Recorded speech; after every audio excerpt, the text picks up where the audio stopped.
उत्तर प्रदेश के मुख्यमंत्री योगी आदित्यनाथ आजकल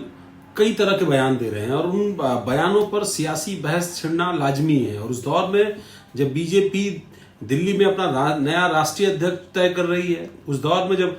बीजेपी देश के सबसे बड़े राजनीतिक सूबे उत्तर प्रदेश में अपना नया प्रदेश अध्यक्ष टोल रही है, और उस बीच में जब योगी आदित्यनाथ अलग अलग साक्षात्कारों में सीधे तौर पर कुछ ऐसी बातें कहते हैं जिन बातों का नेशनल मीडिया में मुद्दा बनना लाजमी है। और खास तौर पर जब वो अपनी बात कुर्सी को लेकर के करते हैं, जब वो बात गोरखपुर लौटने को लेकर के करते हैं, जब वो बात विपक्षियों पर तीखे हमलों को लेकर के करते हैं, तो तीन अलग अलग तरह के विकल्प सामने आते हैं। एक विकल्प तो ये योगी आदित्यनाथ ओपन है इस बात के लिए कि पार्टी अगर उनको और भी कोई जिम्मेदारी देती है, बड़ी जिम्मेदारी देती है, तो वो उसको निभाने में बिल्कुल पीछे नहीं हटने वाले। दूसरा ये कि वो सशक्त मुख्यमंत्री के तौर पर, एक प्रभावी मुख्यमंत्री के तौर पर ही उत्तर प्रदेश में काम करना चाहेंगे, जिसके पास प्रशासनिक पूरी तरीके से अधिकार हो, वो निर्णय ले सके कि अपने मंत्रिमंडल में किस तरीके से आगे बढ़ेगा, वो निर्णय ले सके कि प्रशासन कैसे चलेगा, राजनीतिक मुद्दे वो तय करेगा और उसी हिसाब से वो प्रशासन को लीड करेगा।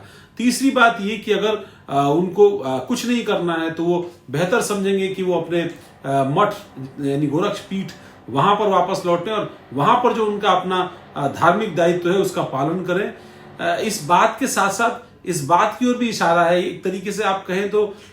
एक चुनौती भी है, जो हालांकि उनका स्वभाव रहा है, वो एक तल्ख स्वभाव के एक बहुत ही परिश्रमी व्यक्ति के तौर पर सामने आना चाहते हैं, और वो कहीं ना कहीं इस बात को इंगित करना चाहते हैं राजनीति में प्रदेश की कि वो किसी भी तरीके से कुर्सी का उनको मोह नहीं है। उनको बीजेपी ने यहाँ बिठाया है तो वो यहाँ पर बैठे हैं। बीजेपी ने उनको गोरखपुर में सांसद बनाया था तो वो सांसद बने थे लोकसभा का चुनाव लड़ करके, तो उनकी कोई राजनीतिक ऐसी महत्वाकांक्षा नहीं है। और इसीलिए वो बार बार कहते हैं कि मैं अपने पॉलिटिकल एजेंडे को जानता हूं, अपने धार्मिक एजेंडे को जानता हूं, और प्रशासन को बेहतर करने के लिए मुझे जो भी कदम उठाना पड़े उसको उठाने में पीछे नहीं हटूंगा। अभी हाल में एक न्यूज एजेंसी को दिए हुए इंटरव्यू में उन्होंने बहुत सीधे तौर पर, वो चाहे राहुल गांधी पर हमला किया हो, जब उनसे बुलडोजर को एक्शन को लेकर के सवाल किया गया तभी बहुत तीखे प्रहार उन्होंने किए, और या फिर कुणाल कमरा का मुद्दा सामने आया और उस मुद्दे में भी जब उनको राय देनी पड़ी तो उन्होंने गुरेज नहीं रखा और कहा कि मतलब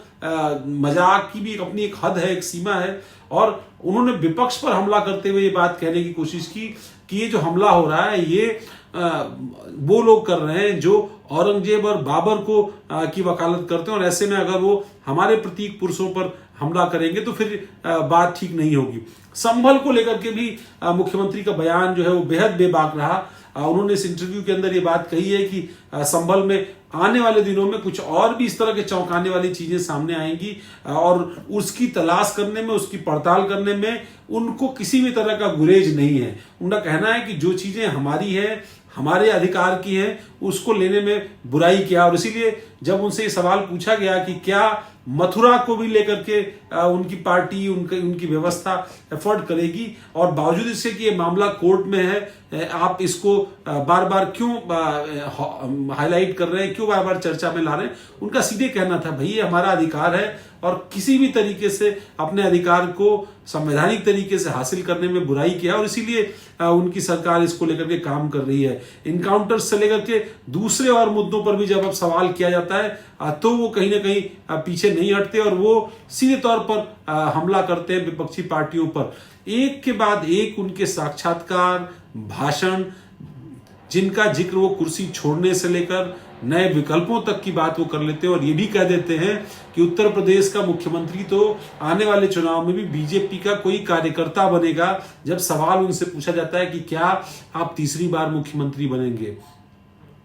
तो एक राजनेता के तौर पर, एक परिपक्व राजनेता के तौर पर वो ये बात कहने की कोशिश कर रहे हैं कि वो हर विकल्प के लिए तैयार हैं। राजनीतिक तौर पर वो परिपक्व हैं, लेकिन जनता की नब्ज, कार्यकर्ता की नब्ज उनको समझ में आती है, और इसलिए वो इस बात को जानते हैं कि उनकी लोकप्रियता, उनके प्रशासनिक अनुभव को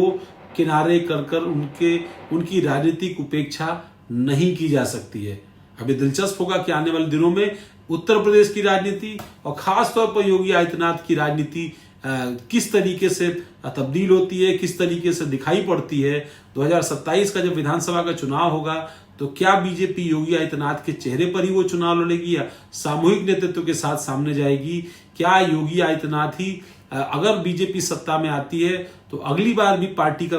चेहरा उसका नेतृत्व करते हुए दिखाई पड़ेंगे, या उनकी किसी और राजनीतिक भूमिका के बारे में बीजेपी और राष्ट्रीय स्वयंसेवक संघ ने कार्यक्रम तय कर रखा है?